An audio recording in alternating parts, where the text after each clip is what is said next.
साथियों, निडर योद्धा चैनल में आपका स्वागत है। साथियों, आप लोग बहुजन प्रतिपालक शिवाजी महाराज का नाम सुने ही होंगे। उन्होंने अपने तलवार के बल पे अपना स्वयं का राज्य, स्वराज यानी शिवशाही स्थापित किया था और उन्होंने अपने स्वराज को स्थापित करने के लिए सभी जात के लोगों को, धर्मों को लिया था। कुनवी, रामोली, नाभिक, तेली, तमोली, साली, माली, धनगर, लिंगायत, मुस्लिम, मार, महार, धोबी, कारुड़ी, कैकारड़ी, भारड़ी, मारी और बडार, अनेक जातियों को उन्होंने अपने सेना में लिया था। सभी जातियों को सेना में शामिल करके लड़ाइयाँ लड़े थे, तब जाकर के अपना स्वयं का स्वराज यानी शिवशाही कायम किए थे। उन्होंने इन शूद्रों को और अति शूद्रों को हाथ में हथियार दिया। उनको धन संचय करने का अधिकार दिया, यहाँ तक कि किले का सरदार भी होने का मूल निवासियों को गौरव प्राप्त हुआ। ऐसे थे हमारे बहुजन प्रतिपालक नागवंशी छत्रपति शिवाजी महाराज,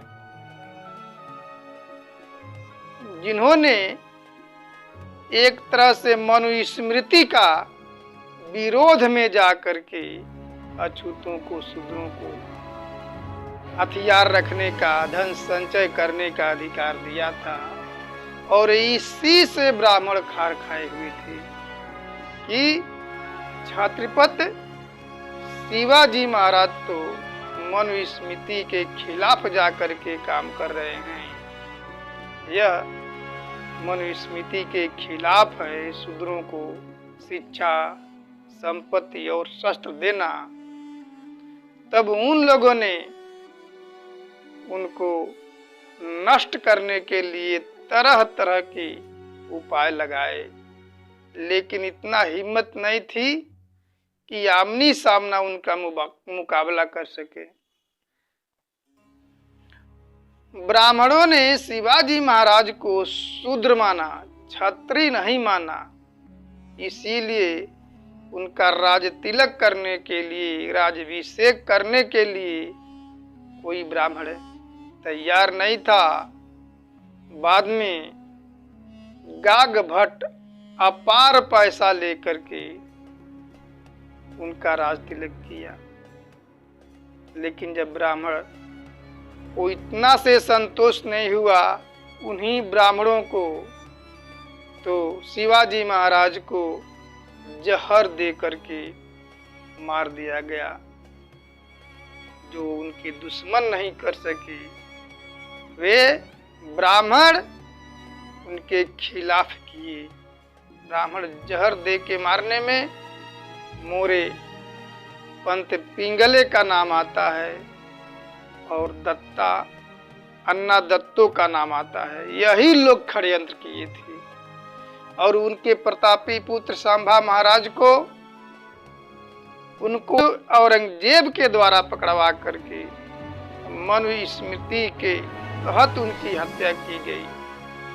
उनकी दोनों आंख निकाल ली गई, कान में शीशा पिघला करके डाल दिया गया, उनके त्वचा को खरोच खरोच करके निकाल दिया गया, उनके गर्दन को धड़ से अलग कर दिया गया और भाले में कोंच करके इन पेशवाओं ने पूरे गांव में घुमाया और उनके पार्थिव शरीर को टुकड़े टुकड़े करके बड़बुद्रक गांव के खेतों में फेंक दिया, जो पूना, अहमदनगर और भीमा कोरेगांव नगर के समीप बड़बुद्रक गांव है।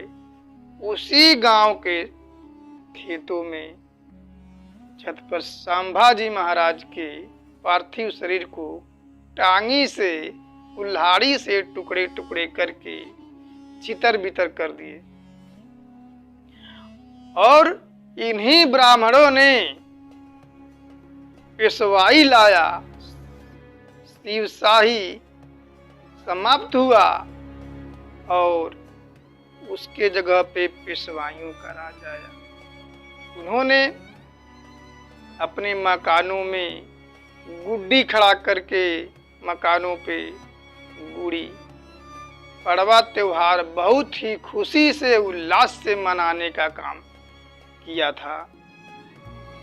तो दोस्तों, जब शिव शाही समाप्त हुई, शिवाजी महाराज का स्वराज खत्म हुआ, उसके स्थान पे ब्राह्मण पेशवाओं का राज आया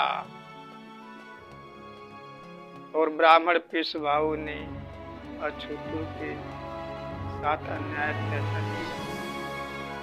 दोस्तों, जब बड़बुद्रक गांव के लोगों को ये पता चला, महारों को ये पता चला कि संभाजी महाराज का पार्थिव शरीर खेत में बिखरा पड़ा हुआ है, तो उन्होंने उनको इकट्ठा किया, अंत विधि से दाह संस्कार किया और उसके बाद उसी पेशवाई में जब शिवशाही समाप्त हुआ, पेशवाई में उन महारों के साथ, मांगों के साथ, अछूतों के साथ पेशवाइयों ने अन्याय अत्याचार करने लगा। अछूतों के कमर में झाड़ू, गले में मटकी बांध के रखा जाता था। ऐसा आदेश था पेशवाई में, यदि कोई ब्राह्मण को आता हुआ देख जाता तो जमीन पर लेटने का उनको अधिकार दिया गया था। अधिकार नहीं, उनको लेटने के लिए मजबूर कर दिया गया था। उसका परछाई पड़ने से ब्राह्मण अपवित्र हो जाएगा, उनके पैरों के निशान से ब्राह्मण अपवित्र हो जाता है। कई प्रकार का अन्याय, अत्याचार, गैर बराबरी, घृणास्पद व्यवहार किया गया। इसी से तंग आकर के एक मूल निवासी नागवंशी सिद्धनाक महाराज ने, सिद्धनाक नायक ने अपने आप को पेशवाई में तैयार किया।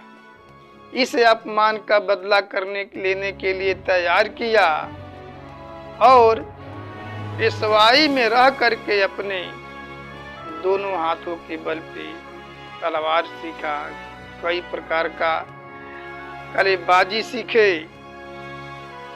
यहाँ तक कि पेशवाओं को कई लड़ाई भी सिद्धनाक महार जितवाए।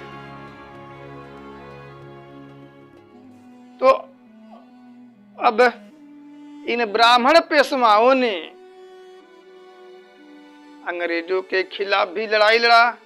अंग्रेजों के खिलाफ हरा करके सोचे कि अब वहां भी हमें पेशवाई लाना है, अपना राज लाना है। इसलिए 5 नवंबर 1817 को पेशवाओं ने पूना के समीप यरबदा छावनी पे आक्रमण किया, हमला किया। जब हमला किया तो जब अंग्रेजों को ये पता चला, अंग्रेज सैनिकों को ये पता चला कि अब हमारी हार है, अब हमारी हार समझ करके लोग चाकड़ के रास्ते से दूर भागे। उसके पीछे पीछे पेशवाई भी गए, पेशवा ब्राह्मण भी गए लेकिन आगे जाकर के जो अंग्रेजी फौज का जनरल था स्मिथ, उन्होंने अपना निर्धारित रास्ता बदल करके खेड़ा शिवापुर को भागा। तब ब्राह्मणों ने सोचा कि अब इनकी सहायता करने के लिए कर्नल बर अंग्रेजों का अधिकारी वो आएगा, फिर उसके बाद हमला किया जाएगा। और उधर से जो स्मिथ गया है जनरल, उसके सैनिक आएंगे, तो इसी बीच रास्ते में दोनों को घेर करके मार दिया जाएगा। यह सोच करके उन्होंने बीच रास्ते में ही डेरा डाला। लाखों के संख्या में, कई हजारों के संख्या में वहां ब्राह्मण पेशवाई इकट्ठा हुए। फिर इन लोगों का आने का इंतजार कर रहे थे। तभी कर्नल बर का खत लेकर के एक सिपाही शिशुर छावनी लेफ्टिनेंट कर्नल को एक पत्र सिपाही देता है। सिपाही थका हुआ था, वो जैसे जाकर के लेटर देता है लेफ्टिनेंट कर्नल फिशनन। लेटर को पढ़ते हैं कि जनरल स्मिथ को पेशवाओं ने खेड़ा शिवापुर तक खदेड़ करके रखा है और खड़की जो छावनी है वहाँ बहुत कम सैनिक हैं, जल्दी आकर के हमारा मदद करो। तब फिशमन ने अपने लाव लश्कर के साथ गोला बारूद लेकर के मोर्चा पे चल पड़ा। तभी चाकड़ और भीमा कोरे गांव से संदेश मिलता है बाजीराव पेशवा को कि अभी दोनों तरफ से अंग्रेज सैनिक आने में कम से कम 1 दिन लगेगा। यह सुन करके बाजीराव पेशवा बहुत हर्षोल्लास हो जाता है और हर्षोल्लास में अनजान हो जाता है और खड़की छावनी पे अपना हमला करने का इरादा 1 दिन और आगे बढ़ाता है। और सिद्धनाग महार को बुला करके कहता है कि सिद्धनाग, खड़की छावनी जीतने के बाद जो तुम्हारे वहां भाई बंधे हैं, जो महार सैनिक हैं, सगे संबंधी हैं, उनका क्या किया जाएगा? नागवंशी सिद्धनाग महार कहते हैं कि हुजूर, आप हमला के बारे में मत सोचिए, वहां हमला मत करिए। खड़की छावनी में वहां बहुत मात्रा में गोला बारूद रहता है, गोला बारूद का भंडार है। वहां बहुत ज्यादा मात्रा में सैनिक रहते हैं। वहां पे तोप भी है। वहां 24 घंटा पहरा रहता है और 24 घंटा वहां की सैनिक लड़ाई लड़ने के लिए तैयार रहती है। आप जीत का अभिलाषा मत करिए, लड़ाई मत करिए। यह बात सुनकर के बाजीराव पेशवा बहुत जोर से हंसता है और सिद्ध नाग से कहता है कि हमारी जीत तय है। मैं तुम्हारे सगे संबंधियों को नजदीक से मरता हुआ देखना चाहता हूं और यदि वो बच गए तो उनके गले में मटका और कमर में झाड़ू बांधा जाएगा। समझो, वह तुम्हारे भी काम आएगा। ये बात सुन करके नागवंशी सिद्धनाग महार को बहुत गुस्सा आता है। वो गुस्सा से लाल हो जाते हैं आग बबूला हो जाते हैं, लेकिन अपने आप को संभाल करके ठंडे दिमाग से कहते हैं कि हुजूर, न तो मैं अंग्रेजों के तरफ से लड़ूंगा, न पेशवाओं के खिलाफ लड़ूंगा। यदि हम बड़ी मुश्किल से गोल बारूदे का सामना करके किसी तरह से खड़की छावनी को जीतते हैं, अंग्रेजों के खिलाफ हम जीतते हैं अपनी जान का न परवाह करके, तो आपका पेशवाई आएगा और पेशवाई में हमको क्या मिलेगा, पेशवाई में हमारी भागीदारी क्या रहेगी, हमारा अस्तित्व क्या रहेगा। सिद्धनाग का दांव पे सवाल सुन करके बाजीराव पेशवा को गुस्सा आता है, क्रोधित हो जाता है और कहता है कि हाथ में थिरकती हुई सुई के अग्रभाग पे जितना धूल रहती है उतना भी तुमको मिलने वाला नहीं है। तुम्हारा अस्तित्व पहले जैसे ही रहेगा। यदि तुम हमारे तरफ से लड़ाई नहीं लड़ा तो तूने धर्म के खिलाफ बगावत की, ऐसा आरोप लगा करके तुम्हारे बीवी और बच्चे को हाथी के पैरों तले दबा दिया जाएगा, मार दिया जाएगा, कुचल दिया जाएगा और तुम्हारे गर्दन को काट करके गेंद बना करके बूढ़ी पड़वा मैदान में हम लोग खेल खेलेंगे। और ज्यादा अब तुम्हारे सामने रहा तो मैं तुम्हारा गर्दन धड़ से अलग कर देंगे। ऐसा कह करके जैसे ही बाजीराव पेशवा म्यान से तलवार निकालता है, बिजली की भांति सिद्धनाग नागवंशी सिद्धनाग महार जाते हैं, अंग्रेजों के छावनी पुलगांव छावनी में जाते हैं और सभी महार सैनिकों से अपनी बात बताते हैं। बात सुन करके सभी महार सैनिक गुस्से से आग बबूला हो जाते हैं, लाल हो जाते हैं कि सिद्धनाग महार का अपमान का बदला लिया जाएगा। जो बिखरे हुए महार थे वो भी ब्राह्मण पेशवाई के खिलाफ एक हो गए और ब्रिटिश सैनिक में अंग्रेजी सैनिक में शामिल होने के लिए पूना और भीमा कोरे गांव रास्ते पे इंतजार करने लगे। तभी पुनः कर्नल बर का लेटर पत्र एक सिपाही ले आकर के सिरूर छावनी फिशमन को, लेफ्टिनेंट फिशनल को देते हैं और फिशमन पढ़ कर के लेटर योजना बनाते हैं, युद्ध की योजना बनाते हैं कि युद्ध कैसे किया जाएगा, इसके लिए कौन से कौन सैनिक रहेंगे।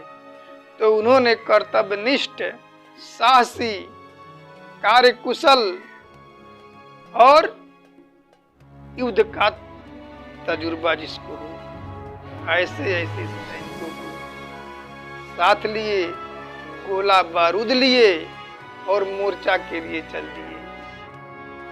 वह दिन 31 दिसंबर 1817 का दिन था। चांदनी रात थी, कड़ाके की ठंडी पड़ रही थी। बड़े बड़े पेड़ पौधों के बीच से होकर के रास्ता गुजरा।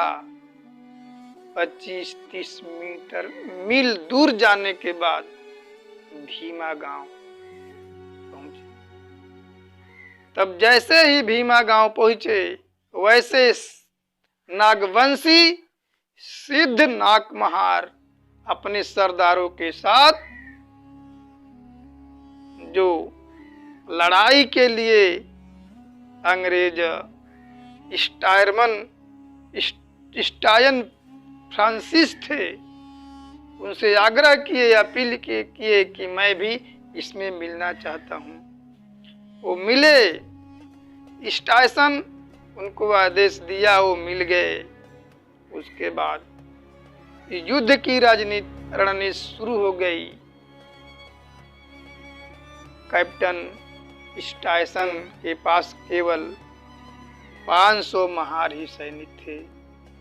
24 बंदूकें थी, 2 तोप थे, जबकि पेशवाओं के पास 30,000 सैनिक थे। जब स्टायसन ने जब देखा कि 30,000 पेशवाओं के पास सैनिक है, हमारे पास मात्र केवल 500 ही है, तो उनका युद्ध का इरादा बदल गया और तहकीकात के लिए महार सैनिकों से पूछने लगे।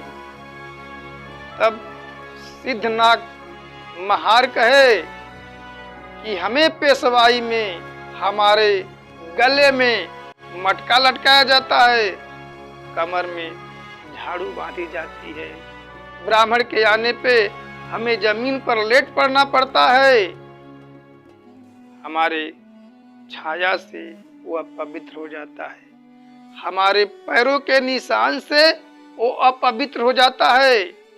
वो पेशवाई में हमारे साथ, हमारे लोगों के साथ बहुत ज्यादा घृणास्पद अन्याय, अत्याचार, क्रूरता और अमानवीय व्यवहार लोग करते हैं।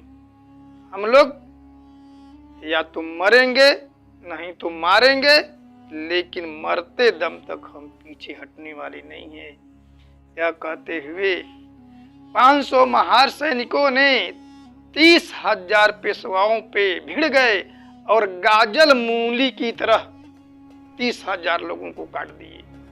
जिस प्रकार से बकरे और भेड़ को काटी जाती है, उस प्रकार से काट दिए। किसी किसी को तो सीधे चीर देते थे, किसी का गर्दन उतार देते थे, गर्दन 10 फीट दूर जाकर के गिरता था। तलवार बिजली की भांति लोग भांजते थे। किसी का पैर कटा, किसी का सर कटा, किसी का कमर से कटा। नदियों, खूनों की नदियां बह गई। सिद्धनाग और रायनाग की लड़ाई देख करके 2,000 सैनिक ये नाम सुनकर भाग गए कि इसमें सिद्धनाग और रायनाग हैं, और 28,000 लोगों को, यानी लगभग एक आदमी, एक महार सैनिक 60 लोगों को काटा। एक मीनिंग ये भी निकाला जा सकता है, ऐसा जो है विश्व के इतिहास में कहीं भी पढ़ाया नहीं जाता है। किसी भी देश के इतिहास में ऐसा इतिहास नहीं मिलता है आज तक कि 500 लोगों ने 30,000 लोगों को मूली गाजर की तरह काटा, और मात्र केवल 49 लोग ही शहीद हुए थे उसमें से जो शहीद हुए थे।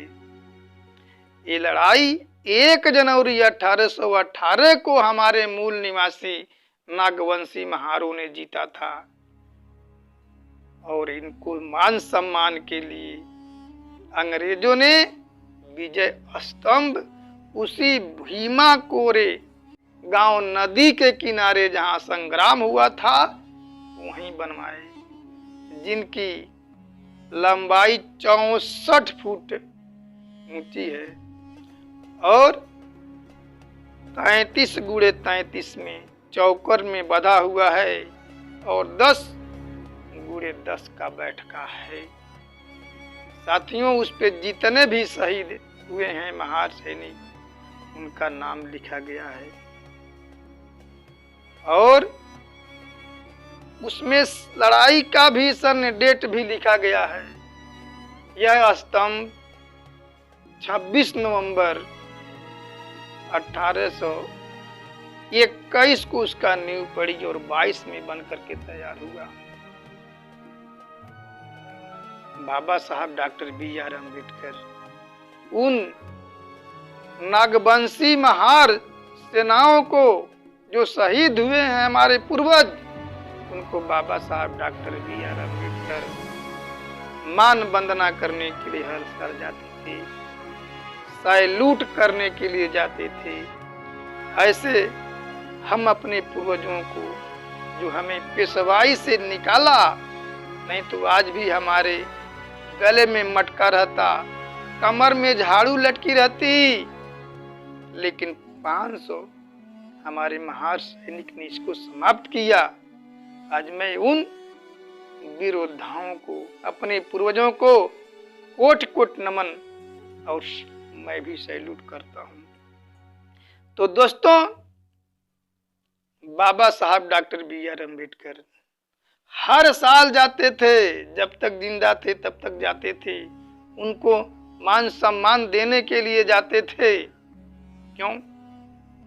क्योंकि वो जानते थे कि हमारे पूर्वज पढ़े लिखे ज्यादा नहीं थे, लेकिन उनके अंदर स्वाभिमान था और स्वाभिमान के लिए, अपने मान सम्मान स्वाभिमान के लिए अपनी जान की बाजी लड़ा करके जीते और पेशवाओं को परास्त किए, पेशवाई समाप्त किए।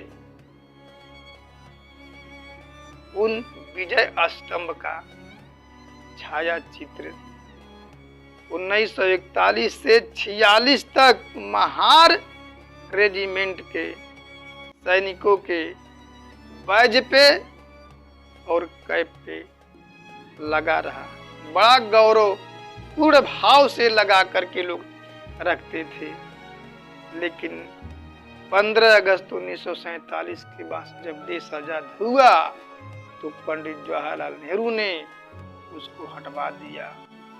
और जो हमारे महान सैनिक नागवंशी जो पेशवाई का अंत किए थे, पेशवाओं को खत्म किए थे, पेशवाई राज्य को समाप्त कर दिए थे, ब्राह्मण लोकतंत्र में भी बहुत साजिश के तहत पुनः पेशवाई ला दिया है। लोकतंत्र के चारों दर पे, कार्यपालिका, न्यायपालिका, विधायिका और प्रचार मीडिया पे पुनः पंडित जवाहरलाल नेहरू ने पेशवाई ला दिया है।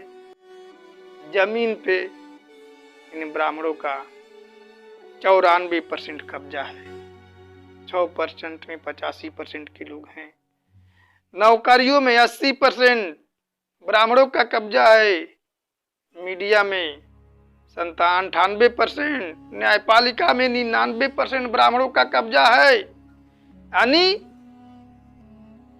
इसमें भी, राजनीति में भी, लोकतंत्र में भी पेशवाई आ गया है। आज हम 100 crore SC, ST, OBC minority हैं, मूल निवासी हैं, हम सभी नागवंशी हैं। हमें क्या करना होगा? 500 महान सैनिकों ने, हमारे पूर्वजों ने 30,000 को भेड़ बकरियों की तरह, गाजल मूली की तरह काट कल के पेशवाई का अंत किया। और आज हम 100 करोड़ से ऊपर हैं और 3.5% वालों को हम कुछ नहीं कर पा रहे हैं। हमें पेशवाई को हटाने के लिए, जो लोकतंत्र में पेशवाई आ गया है, पंडित जवाहरलाल नेहरू ला दिया है, इसको हटाने के लिए आप लोग क्या कर रहे हैं? हम हैं और आप क्या कर रहे हैं? मैं इसी प्रश्न के साथ अपनी बात को आधा अधूरा छोड़ते हुए, इसी प्रश्न के साथ अपनी बात समाप्त करता हूं। और हमें इस ब्राह्मण पेशवाई को समाप्त करने के लिए क्या करना है, मैं कमेंट बॉक्स में अपने मूल निवासी साथियों से आग्रह करूंगा कि इसका जवाब देने का कष्ट करें। आप लोगों ने हमारी बात को ध्यानपूर्वक सुना, उसके लिए धन्यवाद। जय मूल निवासी।